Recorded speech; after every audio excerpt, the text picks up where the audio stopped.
balik lagi bersama saya Sultan Rifandi dalam acara Interfaith di Mata Milenial Indonesia TV, Matanya Indonesia. Masih bersama Romo Heri.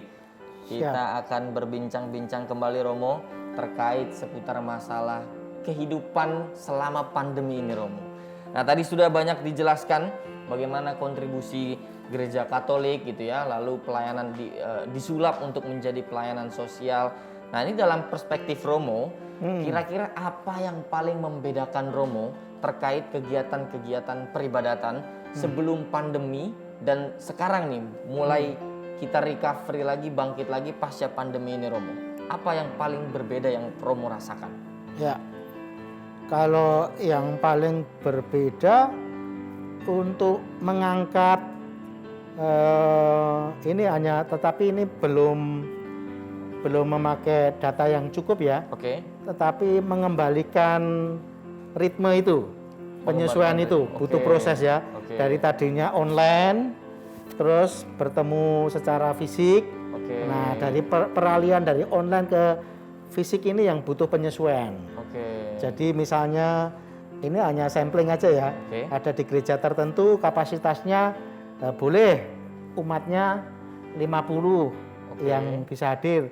Tetapi kuota 50 itu ternyata tidak terpenuhi. Yang datang hanya yang daftar hanya 40 gitu. Ini.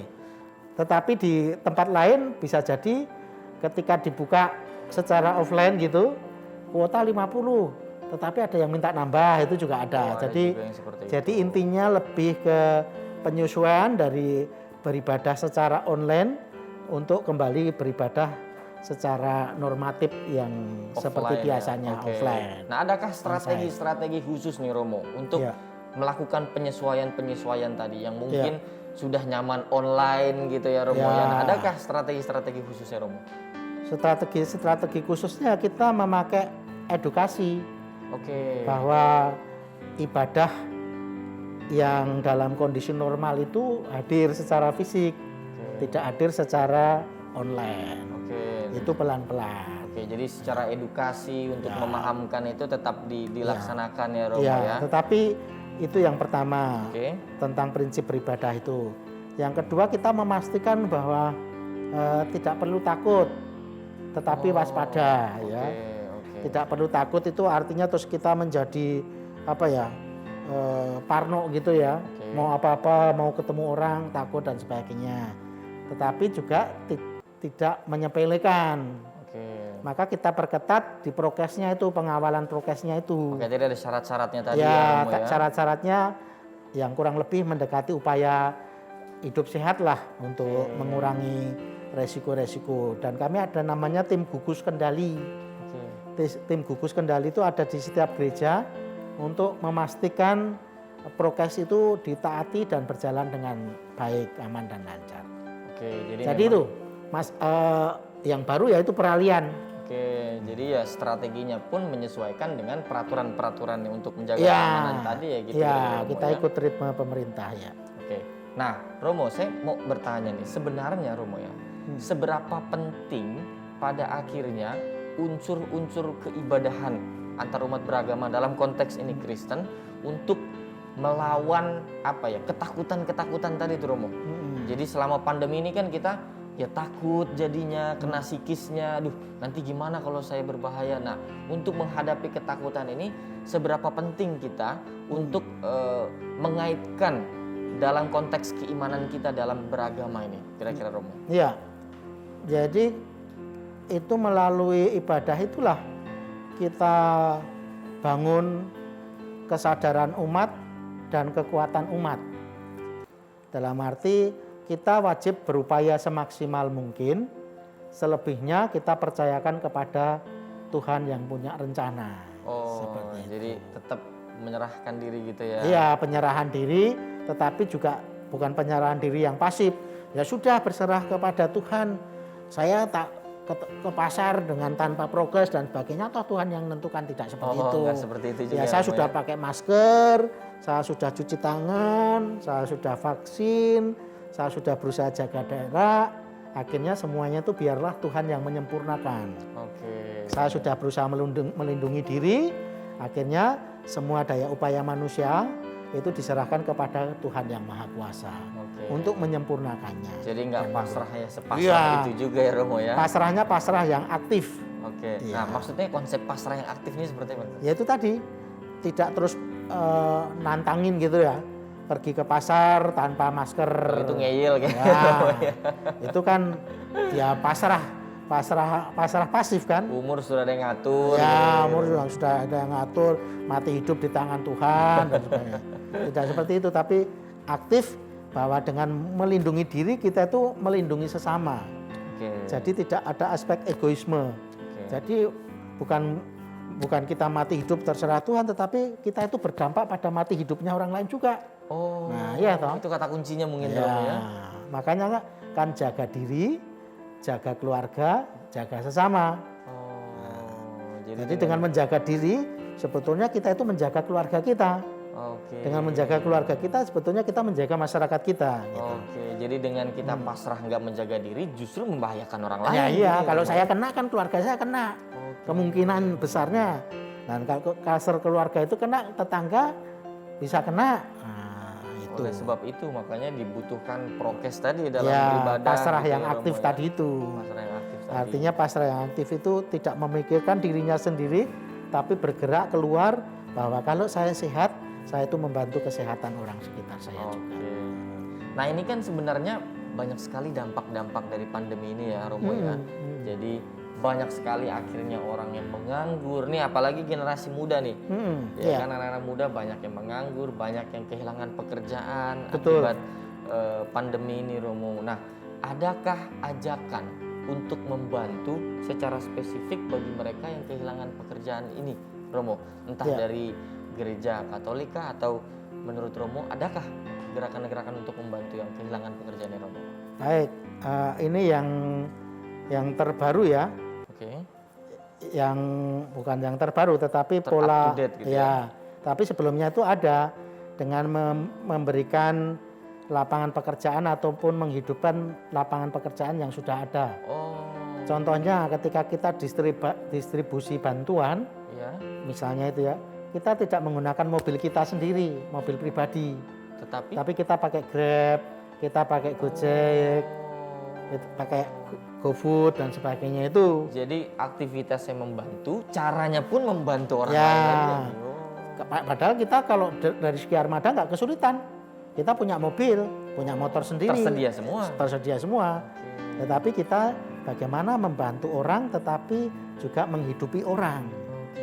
Itu tadi dengan mekanisme tadi melibatkan teman-teman ojol dan sebagainya itu untuk mengantar, mengirim dan sebagainya. Itu salah satu. Lalu yang kedua ini yang terupdate ini gerakan pemuda Katolik ya, tadi kan disebut ada Gerakan pemuda. Katolik, ya. Nah, pemuda Katolik ini baru mau sosialisasi, kurang lebih idenya itu sampah jadi berkah. Sampah jadi berkah. Ya, sampah jadi berkah. Jadi gini, umat-umat Katolik di paroki-paroki, di gereja-gereja itu mengumpulkan sampah.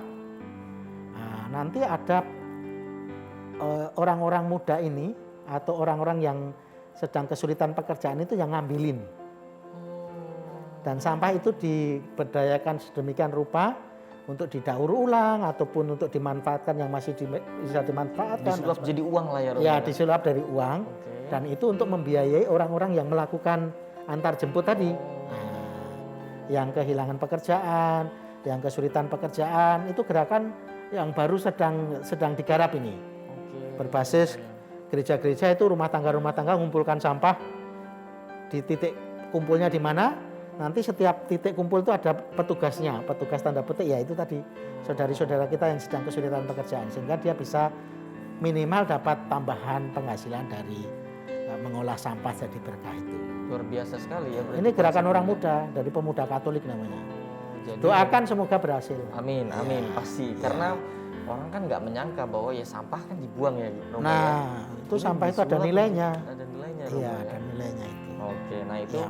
mungkin bisa menjadi inspirasi juga bagi kita semua gitu loh di Betul, dalam betul. membantu Iya. atau berkontribusi secara sosial. Nah Romo, tentu saja kan ada dampak pandemi ini selain yang ekonomi karena bisa jadi kehilangan pekerjaan tadi, ada juga nih Romo yang banyak sekali keluarga yang kehilangan anggota keluarga lainnya, Romo. Iya. Karena terkena pandemi mungkin gitu ya, karena kena penyakit, virus dan lain-lain sebagainya. Nah, bagaimana kontribusi atau bagaimana peran dari Gereja Katolik, Romo, untuk mengembalikan semangat orang-orang yang kehilangan anggota keluarganya nih, Romo? Iya, iya. Karena mungkin terpuruk, karena bersedih yang berlarut itu, bagaimana kira-kira mengembalikan semangatnya, Romo? Baik. Mengembalikan semangat yaitu menemani, menyapa dan membantu sesuai kondisi COVID-19 ini. Jadi mungkin kurang lebih pendampingan itu tadi, Ya, Romo. tetapi harus diingat sesuai dengan kondisi COVID-19 ini. Oke. Pendampingannya tidak bisa langsung perjumpaan, Oh ya. tetapi betul lewat sekali. telepon, lewat Zoom, Oke. dengan memperingati meninggalnya 7 hari meninggalnya saudaranya itu, 40 harinya, 100 harinya, 1000 harinya. Ada juga ya, Ya, Romo, kita ibadah untuk memberi kekuatan selain mendoakan yang meninggal, juga memberi kekuatan dan ketabahan bagi yang ditinggalkan. Ini menarik nih, Tari, Ya. karena mungkin penonton ini kan dari berbagai umat beragama ya, iya, Romo iya, ya. iya. Jadi mungkin ada yang Muslim, ternyata di budaya 7 harian, 40 Iya. harian itu juga ada di Kristen itu ya. Mungkin bisa dijelaskan, Romo. Ya, kita akomodasi. Kita akomodasi, namanya ibadah itu kan baik. Oke. Mendoakan arwah itu kan baik. Oke. Karena supaya saudara-saudara yang kita cintai itu dapat selamat di akhirat, Iya. di keabadian. Betul. Lalu dengan mendoakan bersama itu kan kita juga membangun kekuatan dan ketabahan untuk keluarga yang ditinggalkan. Itu yang kedua. Yang ketiga, dengan mendoakan bersama itu kan kita membangun kerukunan, paguyuban antara orang satu sama lain supaya peduli Oke. bahwa suka duka orang pada zaman ini adalah suka duka umat Kristiani pula. Jadi kalau keluarga itu kehilangan, kita juga merasa kehilangan sebagai bagian dari kemanusiaan. Berempati. Ya, seperti itu. Jadi memang Ya, bukan hanya di agama Islam saja gitu ya, memang ya di agama Kristen Katolik pun ya. ada budaya seperti 7 itu. hari, 40 hari, 100 hari, 1000 hari. Bahkan ada yang berapa ucapan syukur apa setelah 10 tahun meninggal juga ada ya. Juga ada juga. Syukur ya, syukur perkara masuk surga dan tidak, itu kan sudah kewenangan Tuhan Yang Maha Esa ya. Tetapi iman kita yang memuji dan bersyukur akan kebaikan Allah itu yang kita rayakan. Oke, jadi Bukan, memang ya. bukan hanya tentang beribadahnya, tapi Ya. mengembalikan semangat dari keluarga Ya. yang ditinggalkan. Itu juga bagian penting dari Ya. yang tadi, kegiatan tadi itu ya, Romo ya. Betul, memelihara imannya itu. Memelihara iman. Kalau imannya kuat akan lebih dapat survive di tengah kehidupan gitu.